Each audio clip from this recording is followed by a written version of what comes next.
costa mazin. Amaga.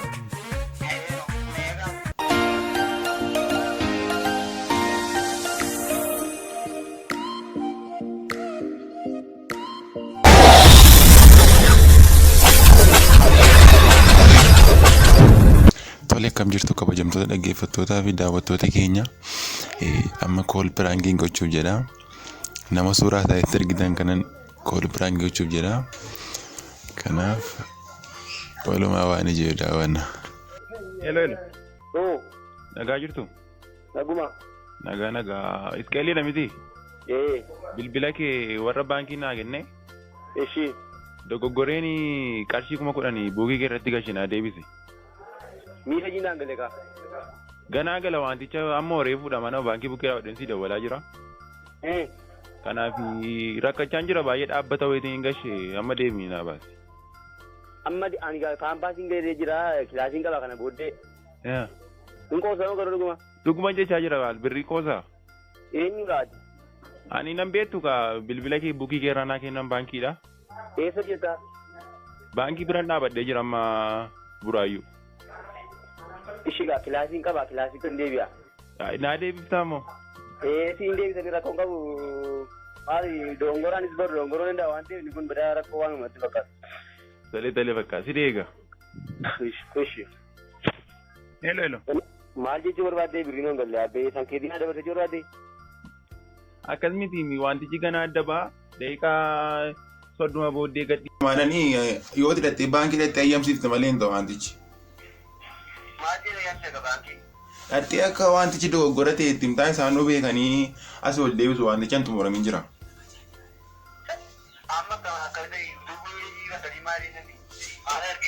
Ilaa akka mana baankiitti natti himetti daqiiqaa 30 booda gadhiifama kanaaf dhaqee meetta ayyamsiifadhuuti mana baankii dhaqee akka inni asii ol deebisu gochisiisinaan jedhani. Maalan egaa bilbila kee warra baankii ergaan fudhe malee buukii kee irraa fuudhee naa kennanani akka maqaan kee isqeelii ta'e malee hin beekun.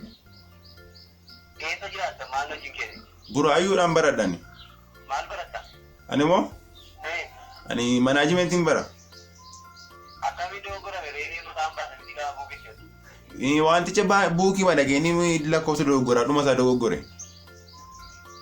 Moo'amoo baasanii? Wanticha maagee irratti tiraansferii ta'e ergasii natti himani. Mana baankiitii akkas jedhanii rasiidii gaafa naa kennan maqaa keetiin dhaqee akkamaa godhee naan jedhan. Hin cofatte.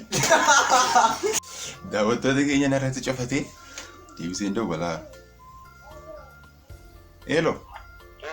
Maaloo maa akkana gootan mali? Gaaf tokko rakkachuunis jira maam bilbila irratti jufta. Amma siyaasa kee nama nodda beektanii gaafa miidha cinaa galee dhageessi deebisa. Ilaa wanticha daqiiqaa 30 booda gadhiifama qaba. Qarshiin irraa sii kenna yookaan dhaqina godhi kaasammoo. Yoo galee siin deebisaa yoo galee siin deebisaa achi garuu haasaa goomsaadha siin nama dhugan. Inaman wanticha miidha cinaa galee dhageessa mala waan keessa kan daawwuu utuma ta'ee iyyuu utoo miidha cinaa galee haasaa keessa kuma ta'ee iyyuu amma lakkuu danda'u kilaasiin qaba kana booddee ni jira. Maal qarshii man sii kenna yoo qarshii sii kennee warra. Amma waa'ee qarshii miti haphee aan boborroon goree birrii kan nama dhaabbachuu danda'uuti waa'ee qarshii keetii miti faayidaa keetii. Daqiiqaa 30 booda yoo isinii gale xeenaa deebiftu jechuudha. Meeqa naa deebiftu ture? Amma meeqaa miti dura wanti jedhu godheeni wal fiigee qophaadha waan ta'eef. Yookaan itti immoo soddoma tokko jira sanatti naa bilbiliiti gaatii qabuti. Deebisa. Ishi bakka akkana jila waan hin taane kan. Akkana jila hin somne. Maali ban ta'u waan kun jila waan guddaa miti kun jedhe. Tolee bakka galatooma.